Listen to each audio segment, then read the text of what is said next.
மீன் குழம்புக்கு கரைசல் எடுத்து வச்சுருக்கோமா, கரைச்சி புளி வச்சுருக்கோமா. இப்போ மசால் போட போகிறேன். மல்லிப்பொடி, வத்தப்பொடி, மஞ்சப்பொடி, தேங்காய் அரைச்சி வச்சுருக்கோம்மா. தேங்காய் கூட வெங்காயம் தக்காளி 2 போட்டு அரைச்சி வச்சுருக்கேன். மையாக ஆட்டி வச்சுருக்கேன் குழம்புக்கு. இல்லை, மீன் குழம்புக்கு தேவையான நல்லெண்ணெய், கடுகு போட்டுக்கோங்க.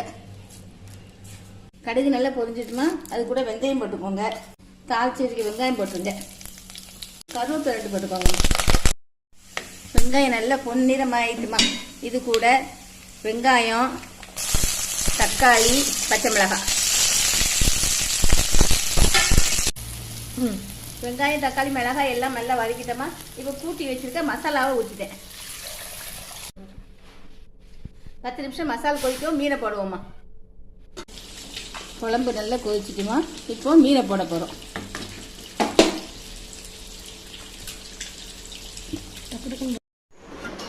மீன் குழம்பு ரெடி ஆயிட்டுமா.